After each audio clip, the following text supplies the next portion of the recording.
ప్రేక్షకులందరికీ నమస్కారం. 2024 సంవత్సరం డిసెంబర్ 8వ తేదీ నుండి డిసెంబర్ 14వ తేదీ వరకు గల వారఫలాల్లో తులారాశి వారికి ఎలా ఉండబోతుంది, అలాగే ఈ రాశి వారు చేయాల్సిన పరిహారాలు ఏమిటో తెలుసుకోబోయే ముందు, మీరు ఏమైనా సమస్యలతో బాధపడుతుంటే వాటి పరిష్కారం కోసం మీరు స్క్రీన్ మీద కనిపిస్తున్న మా గురువు గారి నెంబర్ కి కాల్ చేసి మీ సమస్యలకి తగిన పరిష్కారం పొందండి. ఖచ్చితంగా మీ సమస్య పరిష్కారం అవుతుంది. అలాగే మీరు మొదటిసారి మా ఛానల్ చూస్తున్నట్లయితే వెంటనే సబ్స్క్రైబ్ చేసుకోండి. ఇక పూర్తి వివరాల్లోకి వెళ్తే, తులారాశి వారికి శని 5వ ఇంట్లో ఉండడం వల్ల ఈ వారం మీ ఇంటి సభ్యుల సలహా మినహా మీకు అదనపు డబ్బు సంపాదించడాల్లో సహాయపడే అవకాశాలు ఉన్నాయి.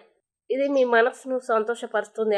అలాగే సుగంధ ద్రవ్యాలు రుచిలేని ఆహారాన్ని రుచికరంగా చేస్తాయి. అదేవిధంగా కొన్నిసార్లు జీవితంలో కొంచెం విచారం కూడా అవసరం, ఎందుకంటే ఇది మనకు అనుభవాన్ని మరియు ఆనందానికి నిజమైన విలువను ఇస్తుంది. అందువల్ల దుఃఖంలో కూడా అతని నుండి ఏదైనా నేర్చుకోండి మరియు నిరంతరం మంచి జీవితాన్ని గడపడానికి ప్రయత్నిస్తూ ఉండండి. ఇంకా మీ పొదుపు సంపద మాత్రమే మీకోసం పనిచేస్తుందని మీరు బాగా అర్థం చేసుకోవాలి. అందువల్ల మీ సంపదను కూడబెట్టుకోవాలనే ఆలోచన ఈ వారం మాత్రమే కాదు, మీరు ఈ వారం నుండే ప్రారంభించాలి. అలాగే గృహ సభ్యుని సలహా ఈ వారం అదనపు డబ్బు సంపాదించడానికి మీకు సహాయపడుతుంది. ఇది మీ మనస్సును మెప్పిస్తుంది. ఆనందంగా మీరు ఇంటి సభ్యులపై బహిరంగంగా ఖర్చు చేయడం వంటివి చేస్తారు. వారికి బహుమతులు కూడా ఇస్తారు. ఈ కాలంలో నక్షత్రాల కదలిక ద్వారా మీ నాయకత్వం మరియు పరిపాలన సామర్థ్యాలు మెరుగుపడతాయి.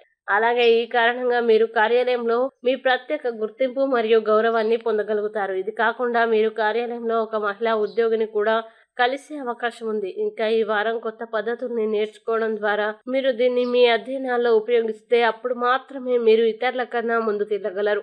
అలాగే ఈ వారం వైవాహిక జీవితంలో శాంతి మరియు ఆనందాన్ని ఏది పాడు చేయవు. ఇక తులారాశి వారు ఈ వారం చేయాల్సిన పరిహారాలు గనుక చూసినట్లయితే, శుక్రవారం శుక్రగ్రహం కోసం యాగహవనం చేయండి. అలాగే ఈ వారం తులారాశి వారికి అనుకూల తేదీలు గనుక చూసినట్లయితే 10, 12 తేదీలు చాలా మంచి రోజులు. ఈ తేదీల్లో ఏ పని ప్రారంభించినా సరే మంచిది. ఈ వీడియోని లైక్ చేయండి, షేర్ చేయండి మరియు మీరేమైనా సమస్యలతో బాధపడుతున్నట్లయితే వాటి పరిష్కారం కోసం ఒకసారి గురువు గారి నెంబర్కి కాల్ చేసి మీ సమస్యలకి తగిన పరిష్కారం పొందండి. ఖచ్చితంగా మీ సమస్య పరిష్కారం అవుతుంది. ఇంకా మీరు అనుకున్నటువంటి అన్ని పనుల్లో అంతా మంచి జరగాలని కోరుకుంటూ, సర్వే జన సుఖినో భవంతు.